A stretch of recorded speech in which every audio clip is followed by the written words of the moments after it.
think you'll understand what I mean when I share this story that goes along with point number 5. Service begins and ends at home. Let me illustrate it with a story. Sooner or later, in the funeral profession,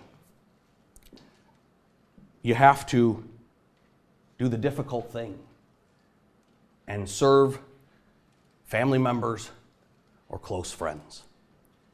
And this was exactly the case when my parents got a late night phone call from the State Highway Patrol telling them that friends of theirs had been involved in a very serious auto accident in Indiana.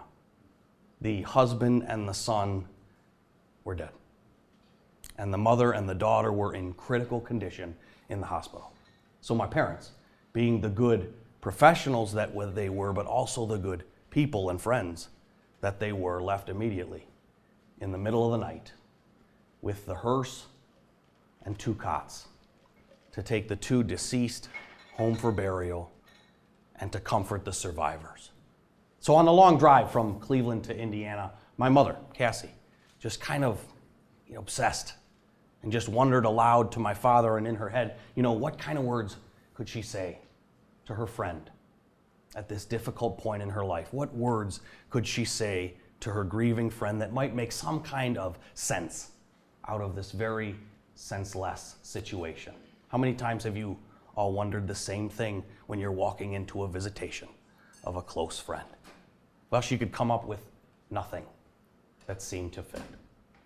She didn't even know if she could communicate with her friend. But luckily, by the time they got to the hospital, she was encouraged to find that her friend Margaret was in stable condition.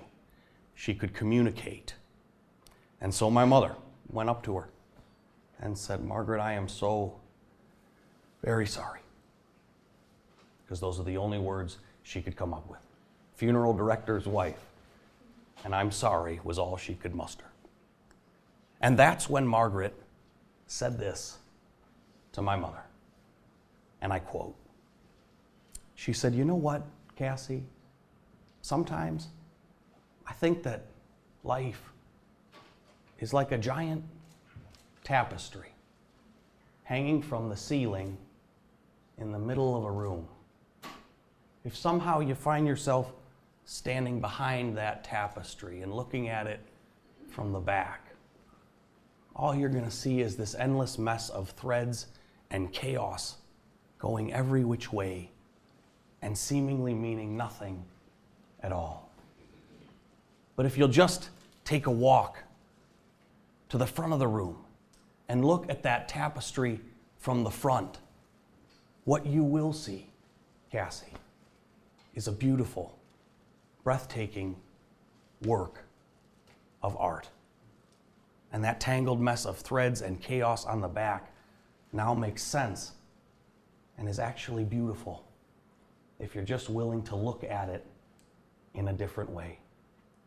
Furthermore, those threads and chaos on the back is not only present, but it's altogether necessary to create that beautiful artwork on the front. And this is why I feel, Cassie, that life is like a big tapestry sometimes. End quote. Now, you might be thinking to yourself, how in the heck could she come up with something like that to say at a time like that?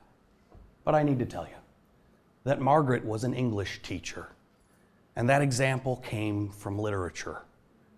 Although I don't know the original source, what I do know is that Margaret had been waiting her entire life to teach that lesson to my mother, and now to all of us as well. So if life really is like a tapestry, ladies and gentlemen, then my question and my challenge to you is, what are you doing in your personal and your professional lives every day to create that tapestry? The tapestry of life and service. Because, ladies and gentlemen, it is the threads of your service to others that creates the tapestry of your life.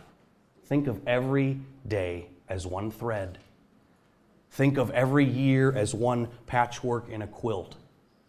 Think of all those years put together in a tapestry on the wall, so everything you do in your business and in your life every single day adds at least a thread to the tapestry that is your life. That is the lesson of the tapestry. And we need to live it every day and have those souls of service, because it does have meaning and it does matter.